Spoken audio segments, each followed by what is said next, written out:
Ada jenis aset yang bekerja dengan cara berbeda. Ia tidak berisik, tidak muncul di berita, dan tidak membuat orang sibuk memantau grafik setiap hari. Tapi diam-diam, aset ini bisa memberi uang secara rutin, bukan emas, bukan saham, bukan kripto. Ia tumbuh pelan di tanah, disiram, dirawat, lalu dipanen berkali-kali. Yang menarik, banyak orang melewatinya begitu saja karena terlalu dekat dengan kehidupan sehari-hari. Padahal, saat harga emas naik turun dan biaya hidup terus menekan, aset seperti ini justru lebih terasa manfaatnya. Di video ini, kita akan membahas 7 tanaman penghasil uang rutin yang kalau dikelola dengan cara sederhana dan konsisten, bisa jadi lebih produktif daripada emas. Pisang sering dianggap tanaman biasa, bahkan kadang cuma ditanam sebagai pengisi lahan kosong. Tidak ada kesan, wah, tidak terlihat seperti peluang besar, tapi justru disitulah letak kekuatannya. Pisang adalah contoh aset yang bekerja diam-diam. Ia tidak butuh promosi, tidak ikut tren, dan jarang dibicarakan sebagai sumber kekayaan. Padahal, di banyak daerah, pisang menjadi salah satu komoditas yang paling jarang benar-benar kehilangan pembeli. Dari pasar pagi, tukang gorengan, pedagang kolak, sampai pengepul besar, semuanya butuh pisang. Dan kebutuhan itu tidak musiman. Orang makan pisang saat harga murah, tetap makan pisang saat harga naik. Tanaman ini mengajarkan satu hal penting soal uang. Bukan soal kelihatan besar atau kecil, tapi soal seberapa konsisten ia menghasilkan. Pisang mungkin tidak membuat seseorang kaya mendadak, tapi ia sangat mampu memberi pemasukan rutin yang stabil. Bagi banyak orang, kestabilan seperti inilah yang justru lebih berharga daripada sekadar potensi untung besar sesaat. Keunggulan pisang bukan hanya di pasarnya, tapi juga di cara hidupnya. Sekali tanam, pisang tidak berhenti di satu panen. Setelah tandanya dipotong, tunas baru sudah muncul dari bawah tanah, siap tumbuh menggantikan. Artinya, biaya tanam tidak terus berulang seperti tanaman semusim. Waktu dan tenaga yang dikeluarkan di awal bisa dinikmati hasilnya dalam jangka panjang. Inilah yang membuat pisang sering disebut tanaman yang jalan sendiri jika sudah mapan. Selama dirawat dasar, air cukup, tanah tidak rusak dan hama terkendali, siklusnya terus berputar. Panen datang, lalu panen lagi. Bukan dalam bentuk uang besar sekaligus, tapi aliran kecil yang terasa nyata. Banyak petani kecil bertahan bukan karena satu panen besar, tapi karena panen berulang seperti ini. Pisang mengajarkan bahwa penghasilan rutin seringkali datang dari sistem sederhana yang dijaga konsistensinya, bukan dari langkah besar yang penuh risiko. Hal lain yang membuat pisang menarik adalah fleksibilitasnya. Pisang bisa dijual mentah, setengah matang, atau matang penuh. Semuanya punya pasar masing-masing. Bahkan pisang yang kualitasnya kurang sempurna pun masih bisa diolah, menjadi keripik, gorengan, atau bahan makanan lain. Hampir tidak ada yang benar-benar terbuang. Inilah alasan kenapa pisang sering menjadi andalan di banyak daerah pedesaan. Ia memberi rasa aman. Saat harga komoditas lain jatuh, pisang tetap bergerak. Mungkin tidak tinggi, tapi terus ada. Dan dalam jangka panjang, aliran kecil yang terus masuk seringkali lebih membantu daripada menunggu satu momen besar yang belum tentu datang. Pisang bukan soal cepat kaya, tapi soal bertahan dan bertumbuh pelan.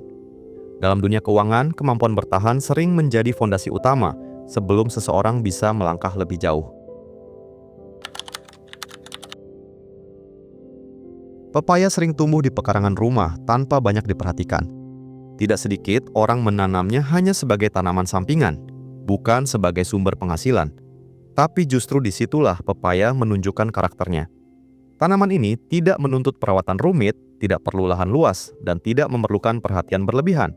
Namun, ketika sudah masuk masa produktif, pepaya bisa memberi hasil yang mengejutkan. Buahnya tidak dipanen sekaligus, melainkan bertahap. Hari ini 1, minggu depan 2, lalu terus berulang. Pola seperti ini membuat pepaya terasa seperti aset kecil yang terus bekerja.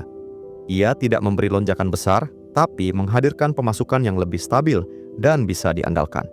Bagi banyak orang, kestabilan seperti ini jauh lebih menenangkan daripada menunggu hasil besar yang belum tentu datang. Salah satu kekuatan pepaya adalah waktu panennya yang relatif cepat. Dalam kisaran 7 hingga 9 bulan, tanaman ini sudah mulai berbuah. Setelah itu, ia bisa terus menghasilkan selama kondisinya terjaga. Ini membuat pepaya cocok bagi orang yang ingin melihat hasil tanpa menunggu terlalu lama. Tidak perlu bertahun-tahun seperti menanam pohon besar. Cukup sabar di awal, lalu hasilnya mengalir perlahan. Selain itu, pepaya punya pasar yang jelas. Dari pasar tradisional, pedagang buah keliling, sampai kebutuhan rumah tangga sehari-hari. Pepaya juga jarang benar-benar kehilangan peminat. Saat buah lain sepi, pepaya tetap dibeli karena harganya relatif terjangkau.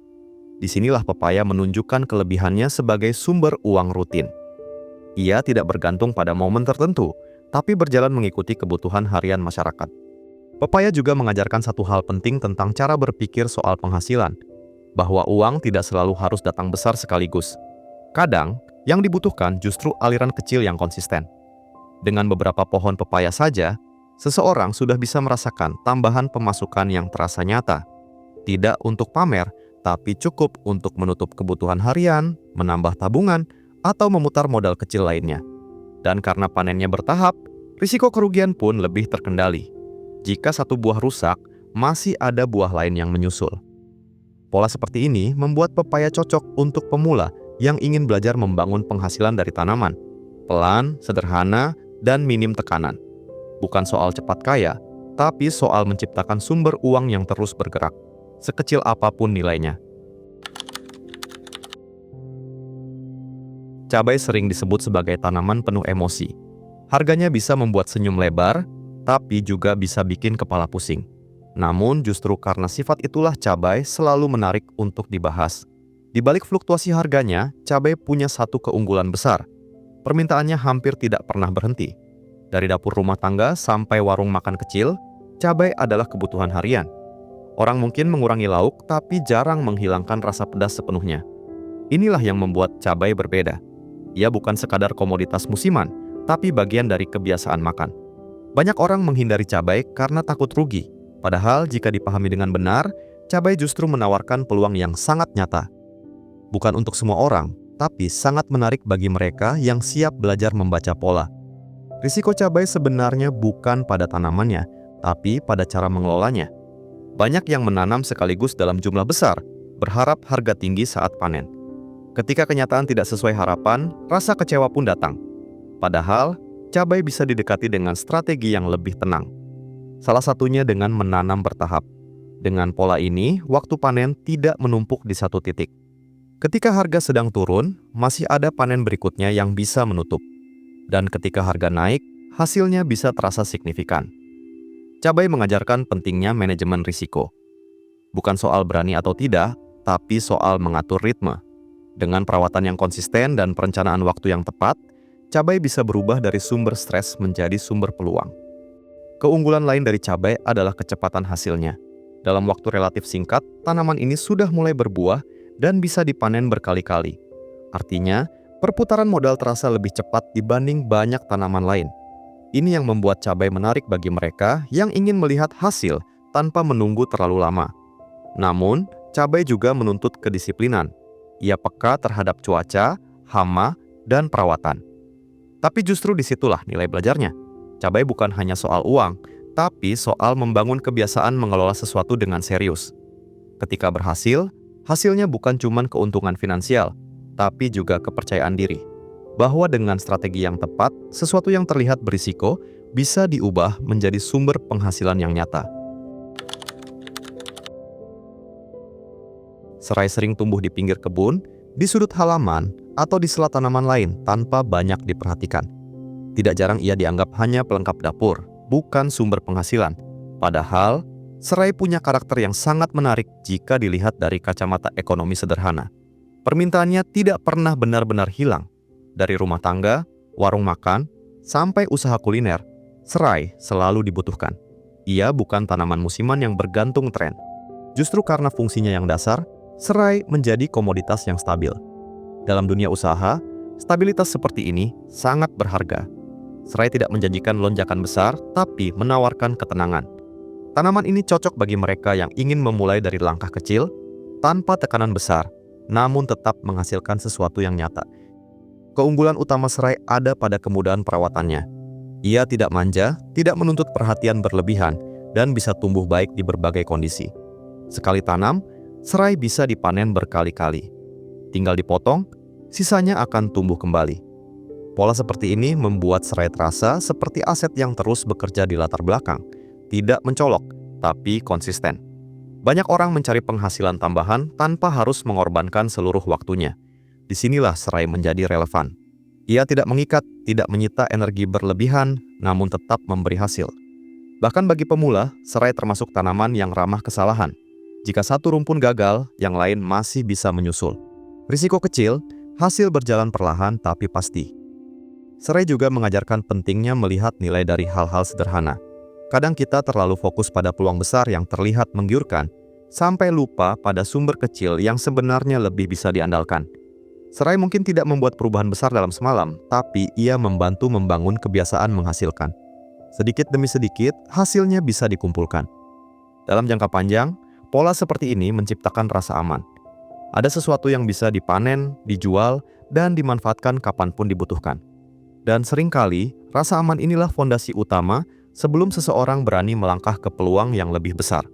Serai bukan tentang cepat kaya, tapi tentang menciptakan aliran kecil yang terus mengalir.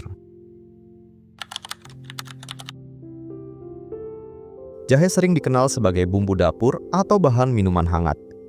Tapi di balik kesederhanaannya, jahe menyimpan karakter sebagai tanaman bernilai ekonomi yang kuat. Berbeda dengan tanaman yang hanya dicari di waktu tertentu, jahe punya dua kekuatan sekaligus, kebutuhan harian dan kebutuhan musiman. Saat kondisi normal, jahe tetap dibeli untuk masakan dan minuman. Saat tren kesehatan naik, permintaannya bisa melonjak drastis. Inilah yang membuat jahe menarik sebagai aset tanam. Ia tidak sepenuhnya bergantung pada satu kondisi. Selain itu, jahe tidak mudah kehilangan nilai. Harganya mungkin tidak selalu tinggi, tapi jarang jatuh terlalu dalam. Bagi banyak orang, jahe bukan soal panen cepat, tapi soal kesabaran yang terbayar. Ia mengajarkan bahwa menunggu sedikit lebih lama bisa memberi hasil yang lebih kuat dan stabil. Dalam konteks penghasilan rutin, jahe bukan pemain cepat, tapi pemain tahan lama. Salah satu keunggulan jahe adalah fleksibilitasnya setelah panen. Jahe tidak harus langsung dijual hari itu juga. Ia bisa disimpan, dikeringkan, atau diolah menjadi berbagai produk turunan. Dari jahe segar, jahe iris, sampai jahe olahan, semuanya punya pasar masing-masing. Ini memberi ruang bagi penanam untuk tidak terburu-buru menjual saat harga kurang baik. Berbeda dengan sayuran segar yang harus cepat habis, jahe memberi waktu. Dan waktu, dalam dunia usaha, adalah keuntungan besar. Selain itu, jahe relatif tahan terhadap fluktuasi kecil pasar. Ketika harga turun, ia masih bisa disimpan. Ketika harga naik, ia siap dilepas. Pola ini membuat jahe cocok bagi mereka yang ingin belajar mengelola ritme jual beli dengan lebih tenang. Jahe bukan hanya soal hasil panen, tapi juga soal strategi dan kesabaran dalam mengambil keputusan. Menanam jahe juga mengajarkan cara berpikir jangka menengah. Tidak seperti kangkung atau daun bawang yang cepat dipanen, jahe menuntut kesabaran lebih panjang. Tapi justru disitulah nilainya. Saat panen tiba, hasilnya sering terasa lebih padat. Bukan panen kecil berulang, tapi satu hasil yang bisa dimanfaatkan dalam banyak cara. Jahe cocok bagi orang yang ingin menyeimbangkan portofolio tanamannya. Ada yang cepat panen untuk kebutuhan harian, dan ada yang lebih lama untuk penguatan keuangan. Jahe berperan di bagian kedua ini. Ia membantu menciptakan cadangan nilai dari kebun atau pekarangan. Tidak mencolok, tapi kokoh. Dalam jangka panjang, kombinasi antara tanaman cepat dan tanaman tahan lama seperti jahe sering menjadi fondasi yang kuat untuk penghasilan yang lebih stabil dan berkelanjutan. Daun bawang sering terlihat sederhana, bahkan cenderung dianggap pelengkap. Ia jarang menjadi bahan utama, jarang disebut sebagai komoditas unggulan. Tapi justru, karena posisinya sebagai pelengkap, inilah daun bawang hampir selalu dibutuhkan. Dalam dunia kuliner, ada banyak menu yang bisa ditunda, tapi aroma daun bawang sering menjadi penentu rasa. Dari warung makan kecil, pedagang bakso, penjual mie ayam, sampai dapur rumah tangga, semuanya membutuhkan daun bawang hampir setiap hari. Permintaan yang rutin ini menjadikan daun bawang sebagai tanaman yang bergerak stabil. Ia tidak bergantung pada tren atau musim tertentu. Selama orang masih memasak, daun bawang akan tetap dicari. Inilah kekuatan utamanya. Daun bawang bukan soal nilai jual tinggi per panen, tapi soal frekuensi. Panen kecil yang berulang seringkali terasa lebih nyata dampaknya dibanding menunggu hasil besar yang jarang datang. Keunggulan daun bawang terletak pada siklus panennya yang cepat dan berulang. Setelah ditanam dan tumbuh cukup, daun bawang bisa dipotong tanpa harus mencabut seluruh tanaman. Beberapa waktu kemudian, ia tumbuh kembali dan siap dipanen lagi. Pola seperti ini membuat daun bawang terasa seperti sumber uang kecil yang terus hidup.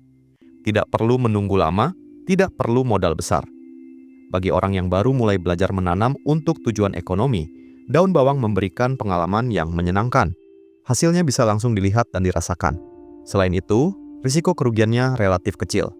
Jika satu bedeng kurang optimal, masih ada bedeng lain yang bisa menutup. Daun bawang mengajarkan pentingnya ritme. Sedikit, tapi sering. Dalam kehidupan sehari-hari, ritme seperti inilah yang sering membantu menjaga arus keuangan tetap bergerak. Daun bawang juga mengajarkan cara berpikir yang lebih realistis tentang penghasilan. Tidak semua sumber uang harus besar atau spektakuler. Kadang, yang paling membantu justru tambahan kecil yang datang rutin. Hasil dari daun bawang mungkin tidak membuat perubahan besar dalam semalam, tapi ia bisa menutup kebutuhan harian tertentu. Untuk beli lauk, menambah belanja dapur, atau sekadar mengurangi pengeluaran. Dan ketika hasil kecil ini dikumpulkan dari waktu ke waktu, dampaknya menjadi terasa. Daun bawang membantu menciptakan rasa aman finansial dalam skala sederhana. Ia tidak menuntut perhatian penuh, tidak menguras energi, tapi tetap memberi hasil nyata. Dalam jangka panjang, sumber-sumber kecil seperti inilah yang sering menjadi penyangga utama saat kondisi ekonomi tidak menentu. Kangkung sering dianggap sayur paling sederhana, murah, mudah ditemukan, dan tumbuh cepat. Justru karena kesederhanaannya, banyak orang tidak pernah melihat kangkung sebagai peluang. Padahal, kangkung adalah contoh paling nyata dari tanaman yang menghasilkan uang dengan cara cepat dan berulang. Di banyak tempat, kangkung selalu laku. Warung makan, rumah tangga, sampai pedagang sayur keliling hampir pasti membutuhkannya setiap hari. Ia bukan sayur musiman, bukan juga sayur tren. Kangkung adalah kebutuhan rutin. Dan dalam dunia usaha kecil, kebutuhan rutin adalah aset berharga. Kangkung tidak menjanjikan keuntungan besar dalam satu panen, tapi menawarkan perputaran yang sangat cepat.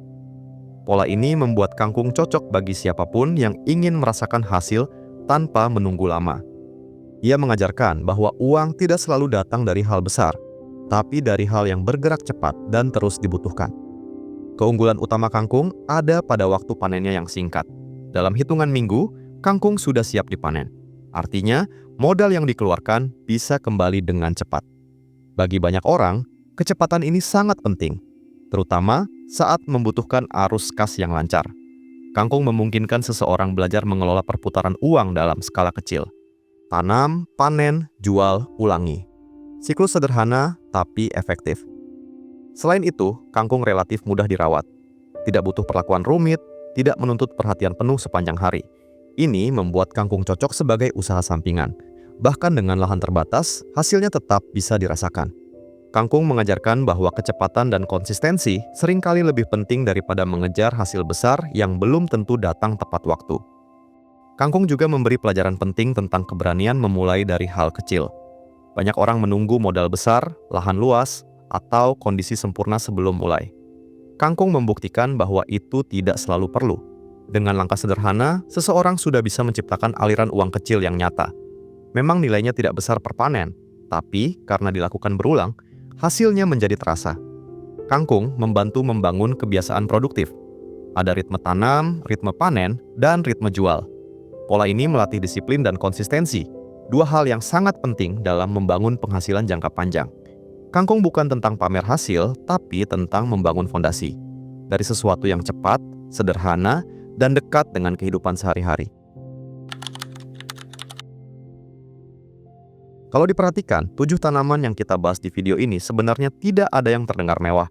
Semuanya dekat dengan kehidupan sehari-hari, sering kita lihat, bahkan sering kita anggap biasa. Tapi, justru disitulah pesannya. Penghasilan yang paling bertahan lama seringkali datang bukan dari sesuatu yang terlihat besar, melainkan dari hal sederhana yang dikelola dengan konsisten. Tanaman-tanaman ini tidak menjanjikan kekayaan instan, tapi menawarkan sesuatu yang lebih realistis, aliran uang yang pelan, rutin, dan nyata. Di tengah kondisi ekonomi yang mudah berubah, pola seperti ini memberi rasa aman.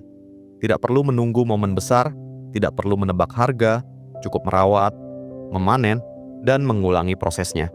Setiap orang punya kondisi berbeda, lahan berbeda, dan kemampuan berbeda. Tapi prinsipnya sama, mulai dari yang paling dekat dan paling mungkin dijalankan. Karena seringkali, langkah kecil yang dilakukan hari ini jauh lebih berharga daripada rencana besar yang terus ditunda.